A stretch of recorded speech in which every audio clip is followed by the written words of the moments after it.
In a shocking turn of events that has sent shockwaves through the world of philanthropy and royal watching, Prince Harry has announced his abrupt resignation from the Invictus Games, the very organization he founded and nurtured into a global phenomenon.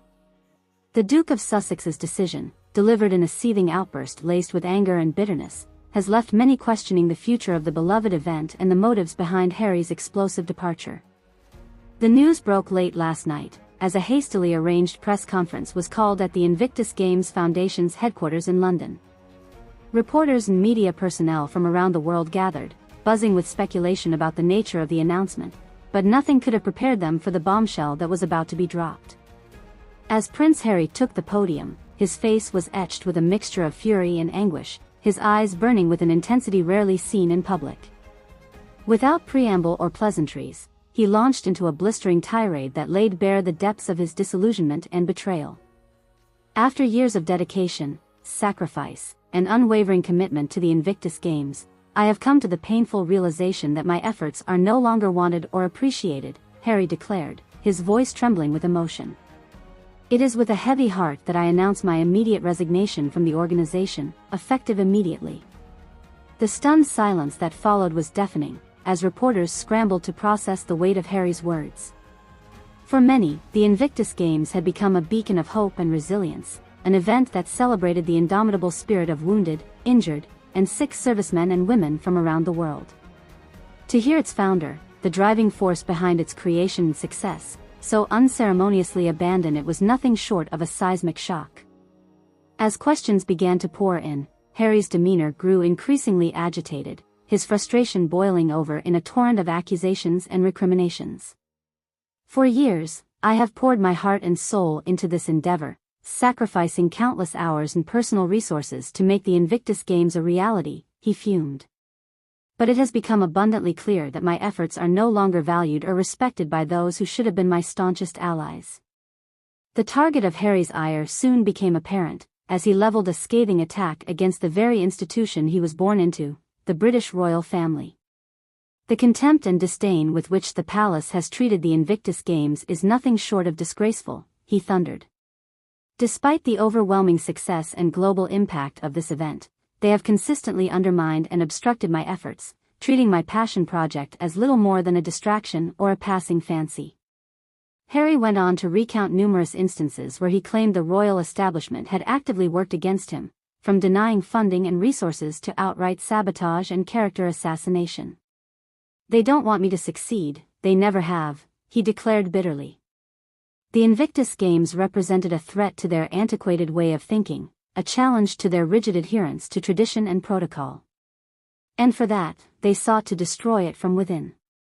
As the press conference descended into chaos, with reporters shouting questions and demands for clarification, Harry remained defiant, his anger burning like a raging inferno.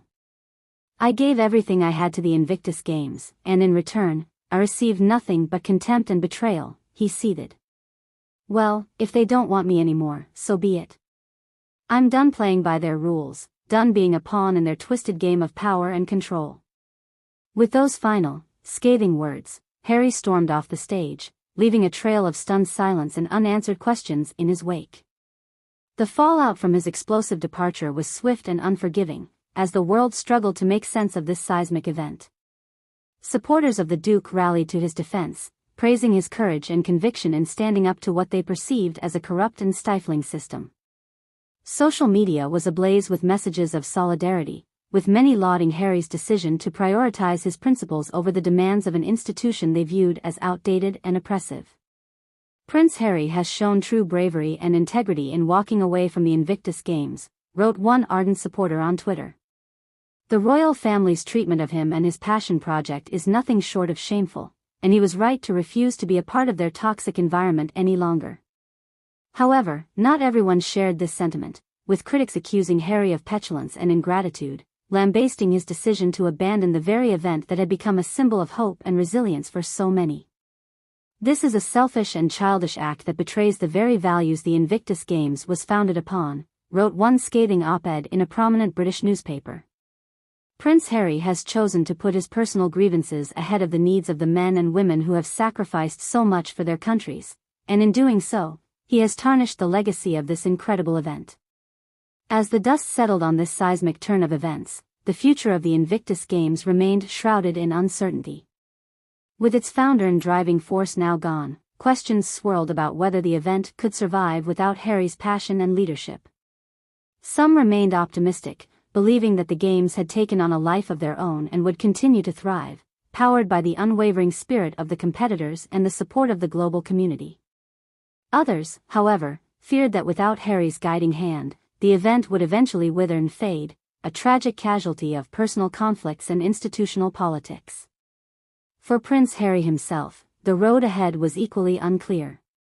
Some speculated that his abrupt departure from the Invictus Games was merely the first step in a larger plan to distance himself from the royal family altogether, paving the way for a life of complete independence and autonomy. Others, however, saw his outburst as a desperate cry for help, a plea for understanding and reconciliation from the very institution he had so vehemently denounced. Harry's anger and frustration are palpable, but beneath it all, there is a deep well of pain and a longing for acceptance, said royal biographer and expert, Penny Junor. He has sacrificed so much for the Invictus Games, and to see it all crumble around him must be utterly devastating. Whether he can find a way to rebuild and move forward remains to be seen. As the world watched and waited, one thing became increasingly clear: Prince Harry's explosive departure from the Invictus Games was more than just a resignation. It was a seismic shift that had forever altered the landscape of the British royal family and the philanthropic world. The shockwaves of his decision would reverberate for years to come, challenging long-held traditions and forcing a reckoning with the very nature of duty, sacrifice, and the cost of maintaining a centuries-old institution in an ever-changing world. Whether Harry's actions would ultimately be vindicated or condemned, one thing was certain: the Invictus Games, and the world that surrounded it, would never be the same again.